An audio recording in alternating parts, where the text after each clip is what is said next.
การภาวนาเขาต้องน้อมออกมาภายในมันบ่ได้อยู่ภายนอกเด้ทำหรือมรรคผลนิพพานต่างๆมันบ่ได้อยู่ภายนอกมันอยู่ภายในมันฝังอยู่ในใจเฮานี่แหละกิเลสก็อยู่ในใจเฮานี่ตัณหาคือความอยากอุปทานคือความยึดมันก็อยู่ทั้งในเฮานี่แหละฉะนั้นเฮาจงน้อมความคิดเห็นต่างๆเข้ามาน้อมเข้ามาในลมหายใจเฮาเนี่ยเป็นหลักไว้แหละบางคนคิดว่าบางคนที่บวชเข้ามาแล้ว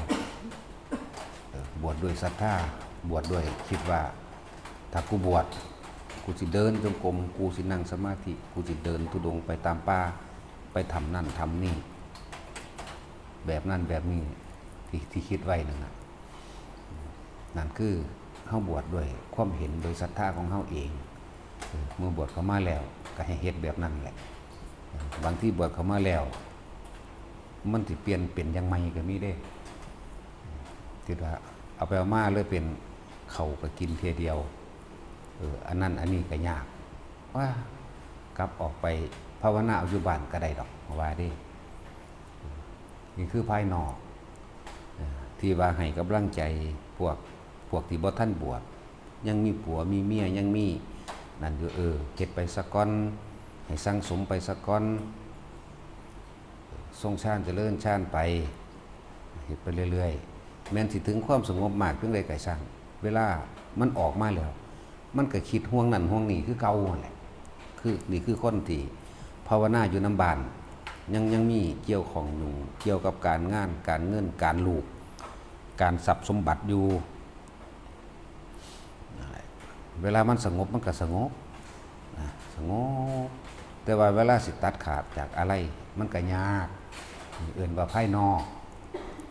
นั่งอยู่ในห้องนอน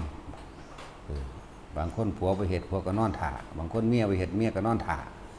ออกมาแล้วจะเอากันน้ำได้ก็เอาได้นี่เรียกว่าภายนอกแต่ว่าตอนนั่งตอนศรัทธาตอนที่ปฏิบัติกับปฏิบัติกับเดินจงกรมกับไข้ข้วนกับพิจารณาในถ้ำอยู่ดอกแต่ว่าเลิกไข้ข้วนแล้วมันหันปั๊บเขาใส่กองตัณหาราคะแล้วล่ะนั่นแหละจังว่าอันนั้นเรียกว่าภาวนาภายนอกเข้าใจว่าไปภาวนาข้างนอกซึกไปภาวนาเอาก็ได้ดอกจังสิมันสิไปได้จังใดขนาดบวชอยู่ยังบ่ได้เฮ็ดไปตามที่เจ้าของคิดไว้กับภาษาอีหยังกับออกไปว่าสิไปเฮ็ดจังซั่นสิไปซอยทางใหม่บ่ต้องดอกบ่หาตาซอยตัวเองบังคับตนเองโลดบังคับความคิดเจ้าของที่มันแล่นออกไปข้างนอกนั่นแหละไปนอนอยู่ในห้องไปน้ำเมียให้เมียเป็นผู้ถ้าเป็นผู้ชายก็ให้เมียเป็นผู้ไปหาอยู่หากินจักมือนึงมันก็สิบ่ทะเลาะกันอยู่บ่จักมือนึงโอ้ยมานั่งภาวนาอีหยังอยู่นี่มาเดินจงกรมยังอยู่นี่พุ่นไปหาขายของพุ่นสิบ่อยู่บ่กินบ่มันสิมีนั่นแหละขนาดบวชแล้วยังศึกออกมาแบบนั้นแบบนี้อยู่ไปหาทำการทำงานพุ่นเอาอีกแล้วแหละสิ่งแวดล้อมบุคคลรอบข้างรอบตัวของเฮาเดี๋ยวก็เว้ากระทบกระทั่งนั่นนี่เอาแต่หน้าคนในบ้านนั่นน่ะถ้าบ้านเจ้าเมืองมันสิเว้าเรื่องภาวนาซำใดเด้อนี่มันสิเว้าเรื่องชาติ1 2 3 4มันสิเว้าเรื่องประวัติพระพุทธเจ้าพระอานนท์พระอนุรุตมันสิเว้าเรื่องธรรมะซำใดเด้อนี่มื้อนึงนั่นน่ะมันสิเข้ามาสนทนาธรรมกันแบบเป็นลำเป็นสันมันซ้ำใดมันบ่ถึงมีสำนะแล้วจังว่าผู้คิดว่าสิไปภาวนาทางนอกเพราะใดหามีเงินมาจังสร้างกุฏิซอยเพิ่นหรือเฮ็ดอันนี้รวมบุญบวชเอาดอกกูเอาดอกเฮาจังซั่น4คิดไปโตบวชอยู่แท้ๆตัวก็ยังออกไปคือภาษายังเมื่อออกไปภายนอกแล้วมันก็มีแต่เรื่องตัวบัดนี้นั่นแล้วมาเข้าสู่สถานที่สัพพยะขนาดนี้บ่แห้งแล้วยังสิออกไปหาสถานที่ที่มันวุ่นวายอีกอยู่แต่คิดว่ามันสิภาวนาได้แบบใดเอาให้สงบอยู่ดอกจักน้อยจักเศษเสี้ยวนึงออกไปแล้วพุ่นเมียก็เฮ็ดแนวกินปอกลูกก็ก่อกวนอยากได้นั่นอยากได้นี่อย่างชิงสมบัติ เดี๋ยวจักหน้อยเขาก็ว่ามีเรื่องกันกับคนรู้จักมีเรื่องกันกับผัวกับเมียมีเรื่องกันกับลูกกับเต้ามีเรื่องกันกับญาติเขาก็เอิ้นไปหันไปหนีคือเก่านั่นแหละเฮ็ดจังได๋มันสิไปได้นั่นแหละสิให้กำลังใจว่าพวกที่บ่ทันได้เข้ามาบวชเฮ็ดไปแบบนี้ซะก่อนเด้อเจริญฌานโดยอานาปานสติปัสสกรเป็นที่มาของว่าความเจริญแห่งโภคทรัพย์ชั้น1 2 3ก็ว่าไปผู้เขาเฮ็ดได้ดีก็ได้ดีอยู่ดอกแต่ว่าถ้าสิตัดอะไรอีหลีมันบ่ทันได้มีกำลังพอมันเหลียวเห็นกันอยู่เหลียวเห็นลูกไปโรงเรียนเหลียวเห็นลูกไปทำงานเหลียวเห็นญาติพี่น้องมีเรื่องนั้นๆนี่อยู่ใจมันไปแล้วเด้นั่นมันบุบไปแล้วมันไปอะไรอาวรมันไปอยากไปซอยกันทั้งโลกแล้วนั่นแหละมันเอิ้นว่าภายนอกขนาดมาอยู่ภายในอยู่แห้งมันก็ยังไปภายนอกอยู่เสื้อว่าสิอยู่กับหม่องมันเลยอยู่กับความคลุกคลีเลยคลุกคลีในครอบครัวเรือนนั่นแหละตาก็เห็นลูกเต้าตาก็เห็นพี่น้องลุงป้าอาอาวพ่อใหญ่แม่ใหญ่ญาติสนิทมิตรสหายเมียก็นอนคูหลูอยู่นี่เอามันน่าแหละออกไปเอาก่อนจังมาพระหน้าใหม่สิมันมีทางมันจังได๋สิเป็นสงบแนวนั้นนั่นแหละขนาดตัดมาได้ซ้ำนี้แหละยังว่าคือกำหนดตนเองได้เลยได้อยู่นี่นะเวลานี้เดินจงกรมเวลานี้บิณฑบาตเวลานี้ทำวัด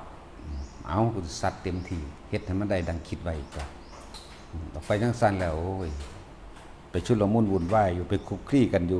ตาก็เห็นหูก็ได้ยินเรื่องนั้นเรื่องนี้อยู่แต่เฮ็ดหยังมันเฮ็ดได้เลยเด้มันบ่มีระเบียบบังคับไปอยู่ทางนอกนะคือแต่ของเคยอยู่นั่นแหละบัดนี้ตอนที่เฮาอยากบวชเข้ามากูสิเฮ็ดจังซั่นกูสิเฮ็ดจังซี่ก็เฮ็ดได้บ่นานนั่นแหละมันโลเลมันบ่เข้าภายในก็ให้มันตั้งมั่นอยู่ในร่มเฮาเองแหละกิจการงานการคลุกคลีกับบุคคลที่รู้จักผัวเมียบ่ได้ยุ่งเกี่ยวกันลูกเต้าบ่ยุ่งเกี่ยวกันตัดอะไรออกมาจากทรัพย์สมบัติทั้งปวงแล้วเฮาต้องสละออกเด้เฮาจำต้องทิ้งทุกอย่างนี่คำว่าทิ้งทุกอย่างโดยภายนอกบัดนี้คือภายนอกตากูบ่เห็นเมียเห็นผัวแล้วล่ะหูก็บ่ได้ยินเรื่องราวต่างๆของญาติพี่น้องลูกเต้าเล่าหลานนั่นล่ะจมูกก็บ่ได้ไปกินเขาทอดอาหารเฮ็ดหยังกินมื้อนี้ทอดกะเพราผัดหมูบ่มันก็บ่ได้กินแล้วจังซั่นดอกอยากกินยามใดมันก็บ่ได้กินได้อยู่ในนี่อยู่พุ่นอยากกินยามใดก็ได้กินอยากเฮ็ดจังใดก็เฮ็ดได้นี่แหละขนาดเฮาเข้ามานี่เฮาบ่คุกคีแล้วตั้งใจเฉพาะตนต่อไปภายนอกจังซั่นแล้วเฮ็ดจังใดมันสิไปได้อีหยังนั่นแหละตอนที่เฮาตั้งใจไว้คือบอกว่าทุกคนบวชมาด้วยศรัทธาก็เฮ็ดศรัทธาให้มันมีกำลังนั่นแหละเว้ยบางที่บัดนี้ไปวางความอยากไว้ต้องสำเร็จแบบนั้นต้องสำเร็จแบบนี้นี่แหละปัญหาอันที่นักบวชเข้ามาแล้วก็ดีบ่ต้องไปคาดคะเนจุดหมายเอาไว้เฮ็ดไปโดยปกติแต่คาดคะเนจุดหมายว่ากูต้องบรรลุอรหันต์กูต้องตายที่ภูทิพย์นี่เป็นเรื่องยากอันนี้ตอนมันนั่งมีความอยากขวางอยู่เฮ็ดเหมือนว่าอยากได้หยังบ่อยากสำเร็จหยังเฮ็ดไปโลดเดินตามพระวินัยไปเรื่อยๆนี่แหละการเวลาผ่านไปเรื่อยแล้วมันสิรู้ร่วมให้ดอกเวลาปล่อยหรือบ่ปล่อยมันสิรู้ในตนเองคิดแต่อยากปล่อยมันบ่ปล่อยเด้คิดอยากปล่อยคิดอยากว่างมันบ่ว่างให้เด้นั่นแหละเตือนหมู่ว่าสิไปภาวนาทางนอกนั่นแล้วมันมีอยู่ในนี่แหละมันนั่งขมออยู่หั่นหลวงตาโดงกลับไปอยู่น้ำเมียอยู่สิไปภาวนาดีๆก็เก่าบ่มีทางมันก็แต่เหลียวเบิ่งแล้วก็โอ้มันก็พ้องนอนโดนแล้วมันจากบ่ล่ะมันบ่ยุบเด้ ไม่ซั่นแล้วคิดจังไดยังคิดว่ามันสิไปจังซั่นได้มาอยู่นี่แล้วต้องใจเด็ดเดียวตัวพระนิพพานจำต้องแลกด้วยทุกอย่างเลยจังว่าทั้งภายนอกและภายในภายนอกเข้าถิ่มแล้วเนี่ยเอานี่เลื่อนซ่านบ้านช่องลูกเต่าเราหลานเมียจังนั่นแล้ว มันถิ่มออกมาแล้วตาก็บ่เห็นเขาแล้วหูก็บ่ได้ยินเรื่องราวต่างๆของญาติสนิทมิตรสหายไปแล้วมันน้อมเข้ามาทางในมันก็เหลือแต่ความคิดนั่นแหละวิธีหลอกความคิดก็สอนให้ซุมืออยู่ลมหายใจนี่ดิอยู่ไปอยู่มาเฮ็ดไปเฮ็ดมาหาแนวเฮ็ดว่ะเฮ็ดอะไรที่มันเป็นกุศลและประโยชน์ถ้าโดยกุศลนี่แล้วคิดนับมือแต่สิออกพรรษาอยู่หั่นจนได้มองมันจออยู่จากบ่ล่ะหีจากบ่ล่ะ ยกออกจากตรงนั้นได้มันจังได้เด้เข้าใจว่าล่ะตัดสินเจ้าขนาดเท่าๆนี่ก็ยังบ่ธรรมดาเด้ดิ แต่ว่าเขาเฮ็ดได้จังซั่นแล้วมันเลยไปจังซั่น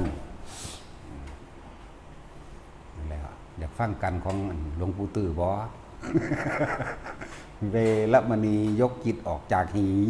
เนี่ยไปหันเด้เวรมณีสิกขานี่ยกออกจากหี พระอรหันต์ทั้งหมดยกออกจากตัวนี้จึงจะพ้นมันแม่นความเพิ่นได้ล่ะเนาะ